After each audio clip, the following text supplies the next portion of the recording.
Cette vidéo va vous présenter un cours important de votre programme de biologie, celui de l'appareil circulatoire. Passons donc au sommaire qui est cette fois-ci relativement long. En première partie, nous allons parler du cœur. En deuxième partie, nous allons parler des vaisseaux sanguins. Dans un troisième temps, nous allons évoquer la notion de circulation systémique et pulmonaire.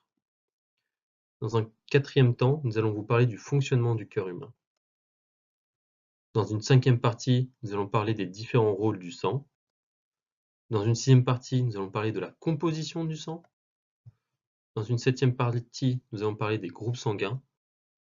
Et enfin, en dernière partie, nous allons parler de la lymphe. Commençons donc par le cœur. Le cœur humain est composé de 3 tuniques, comme vous pouvez le voir sur le schéma à droite. La première tunique est l'endocarde, qui est une mince membrane qui tapisse la face interne des 4 cavités cardiaques. La deuxième tunique est le myocarde, qui est le tissu musculaire du cœur et dont l'épaisseur dépend de la fonction des cavités. Enfin, la troisième tunique est le péricarde, qui est une enveloppe séreuse externe du cœur constituée de 2 feuillets, l'un viscéral, qui est adhérent au myocarde, et l'autre pariétal, qu'on appelle aussi l'épicarde. Une remarque concernant le cœur, c'est le seul muscle strié qui n'est pas soumis à la volonté, et qui est donc autonome. Le cœur est constitué de 4 cavités cardiaques, 2 oreillettes, une à gauche, une à droite, et 2 ventricules, une à gauche, une à droite. L'oreillette droite va forcément communiquer avec le ventricule droit, comme vous pouvez le voir sur le schéma, et même chose pour l'oreillette et le ventricule gauche. Une cloison va séparer le cœur droit et le cœur gauche. Cette cloison, il faut retenir son nom, c'est ce qu'on appelle le septum interventriculaire. C'est une cloison musculaire et qui est constituée de tissu conjonctif. Outre les cavités cardiaques, le cœur est aussi constitué de valves cardiaques. Au nombre de 4, elles permettent de contrôler le sens de circulation du sang. D'un côté, les valves auriculo-ventriculaires sont situées entre les oreillettes et les ventricules. D'un autre côté, les valves sigmoïdes sont situées au départ des artères. Parlons désormais des vaisseaux sanguins dans cette deuxième partie. 3 principes sont à retenir concernant les vaisseaux sanguins. 1. Chaque organe du corps humain est irrigué par des vaisseaux, par une artère et une veine. Pour chaque organe, l'artère qui apporte le sang se ramifie en artériole, qui elle-même se ramifie en capillaire. 3. Les capillaires se rejoignent pour former des vénules, qui elles-mêmes se rejoignent pour former la veine qui ramène le sang vers le cœur. Comment fonctionne la circulation systémique et pulmonaire? C'est ce que nous allons voir dans cette partie. Le corps est constitué d'une double circulation. La circulation pulmonaire, qu'on appelle aussi la petite circulation, et la circulation systémique, qu'on appelle aussi la grande circulation. Le rôle de la petite circulation est d'amener par l'artère pulmonaire le sang veineux, c'est-à-dire le sang qui est pauvre en oxygène et riche en gaz carbonique, au contact des alvéoles pulmonaires, donc dans les poumons, pour les réoxygéner, puis ensuite de renvoyer le sang de nouveau oxygéné au cœur par ce qu'on appelle les veines pulmonaires. Le rôle de la circulation systémique est dans ce cas d'amener le sang oxygéné qui part du cœur à tous les organes du corps, puis de renvoyer ce sang veineux, donc toujours le sang pauvre en oxygène et riche en gaz carbonique, au cœur. Il faut donc retenir ceci. Circulation pulmonaire amène le sang du cœur aux poumons. La circulation systémique amène le sang du cœur aux différents organes du corps. Une chose qui est absolument nécessaire de retenir, c'est que la circulation du sang s'effectue dans le sens suivant. Les artères partent du cœur, tandis que les veines arrivent au cœur. Qu'appelle-t-on la vasomotricité? C'est la propriété des vaisseaux sanguins de changer de diamètre grâce aux cellules musculaires composant leurs parois.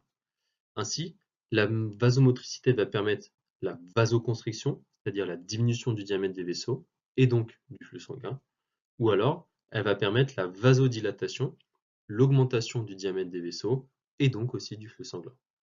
La vasomotricité permet donc aux organes à activité de recevoir plus de sang que les organes au repos. Concernant la vasomotricité, il faut retenir 5 choses. La première, c'est qu'elle est mise en jeu par différents facteurs, des influences neurologiques ou encore des substances contenues dans le sang.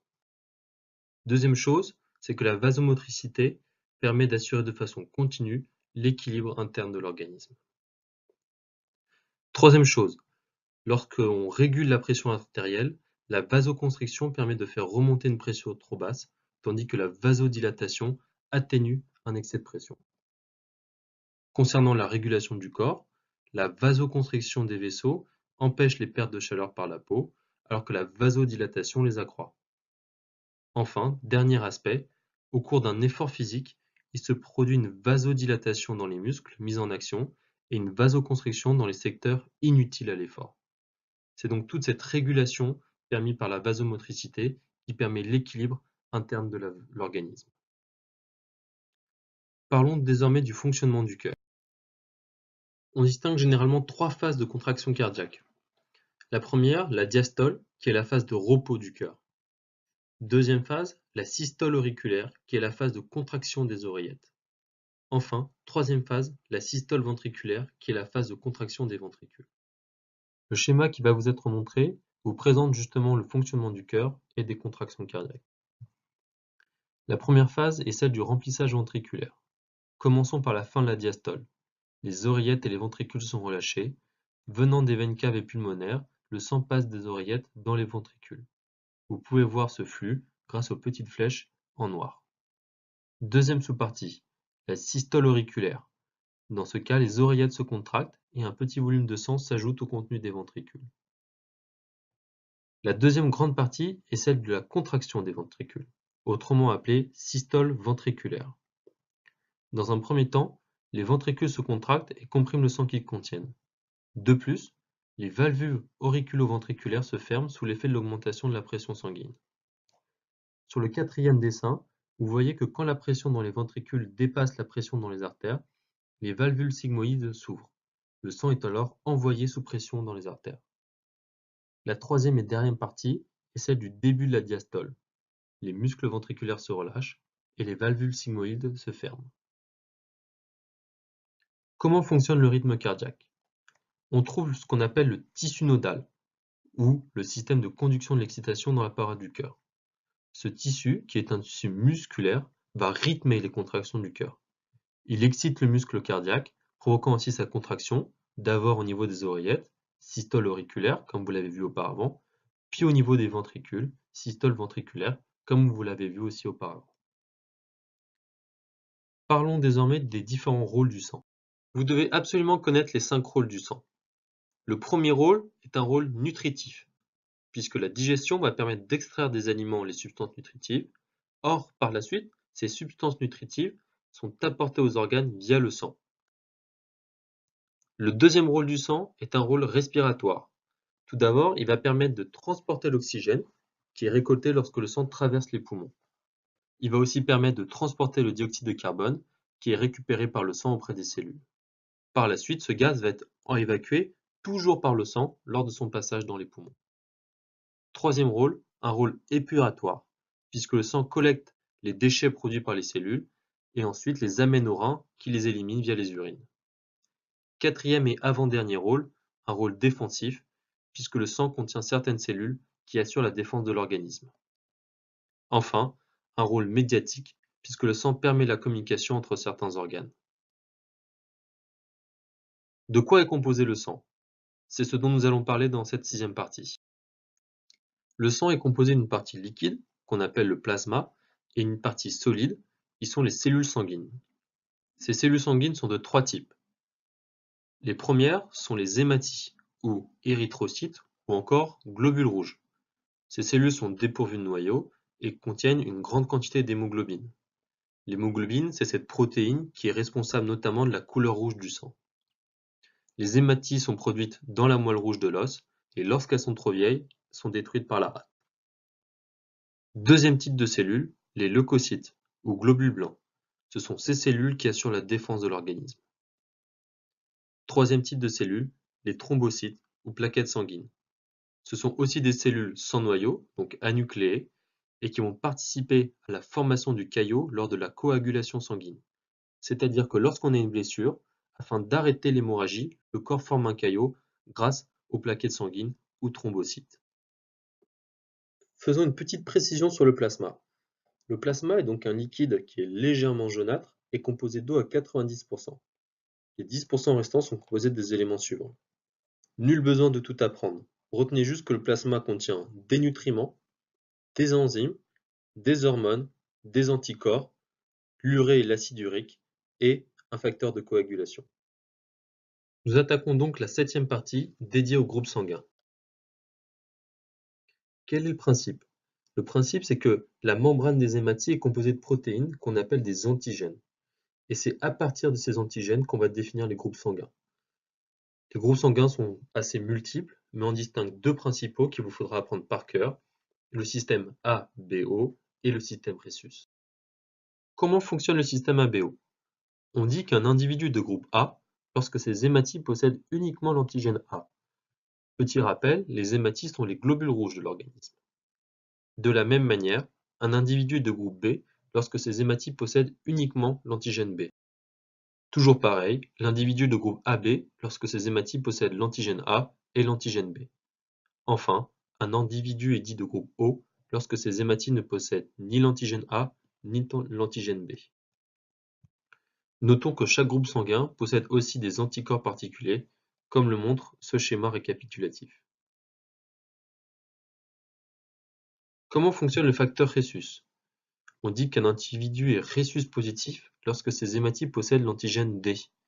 L'individu est Rhesus négatif lorsque ses hématies ne possèdent donc pas l'antigène B. À quoi cela sert de catégoriser les groupes sanguins? Cela sert notamment lors de la transfusion sanguine, puisque, afin d'éviter un accident de transfusion, il faut que les groupes sanguins du donneur et du receveur soient compatibles. On dit qu'il y a un accident de transfusion lorsque les anticorps du receveur réagissent aux antigènes du donneur, provoquant l'agglutination des hématies du donneur. Ainsi, un individu de groupe A peut recevoir du sang du groupe A ou O. Un individu du groupe B peut recevoir du sang de groupe B ou O. Un individu de groupe AB peut recevoir du sang de groupe AB, A, B ou O. Enfin, un individu O ne peut recevoir que du sang de groupe O. On dit d'une manière générale que l'individu de groupe O est donneur et receveur universel. Pour le système Rhesus, un individu de Rhesus positif peut recevoir du sang de Rhesus positif ou négatif. A l'inverse, un individu de Rhesus négatif peut recevoir du sang de Rhesus négatif. Lors d'une transfusion sanguine unique, on va prendre en compte que les systèmes ABO et le système Rhesus.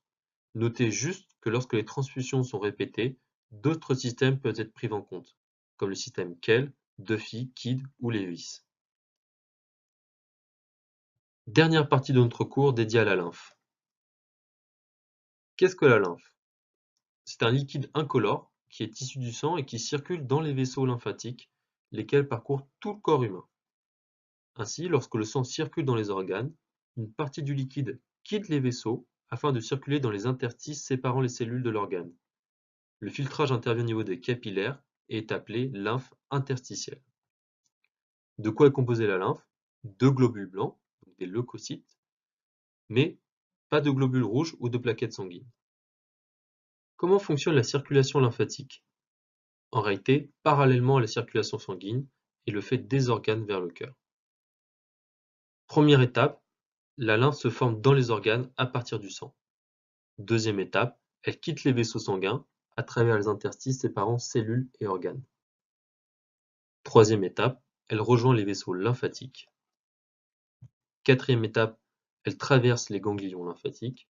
Et enfin, cinquième étape, elle retourne dans le sang au niveau du système veinothoracique. Commençons cette diapositive en vous définissant ce que sont les vaisseaux lymphatiques. Ce sont en réalité, et tout simplement, tous les vaisseaux qui acheminent la lymphe depuis les organes jusqu'au cœur. De la même manière, les ganglions lymphatiques sont disposés le long des vaisseaux lymphatiques, particulièrement au niveau du cou et des aisselles. Ce qu'il faut noter, c'est que contrairement au sang, aucune pompe ne vient actionner la circulation lymphatique. Ce sont les contractions des muscles squelettiques qui facilitent la circulation et compriment et décompriment les vaisseaux lymphatiques. Mais quel est le rôle de la lymphe? Il est double. Tout d'abord, le drainage, puisque la lymphe apporte des nutriments aux cellules et récolte leurs déchets. Elle est donc l'intermédiaire entre le sang et les cellules. Deuxième rôle, très important, la surveillance immunitaire, puisque avant de rejoindre la circulation sanguine, la lymphe traverse les ganglions lymphatiques qui sont eux-mêmes remplis de leucocytes, les globules blancs. Et ce sont ces globules blancs qui assurent la surveillance immunitaire de l'organisme. Je vous remercie d'avoir regardé cette vidéo sur le système circulatoire. Si vous avez des questions ou des remarques, vous pouvez nous envoyer un mail ou nous contacter directement depuis le chat sur notre plateforme. N'hésitez pas non plus à nous suivre sur Facebook et sur Twitter, puisque nous y postons régulièrement des conseils de révision, des vidéos gratuites et des promotions. À bientôt sur Prep Academy.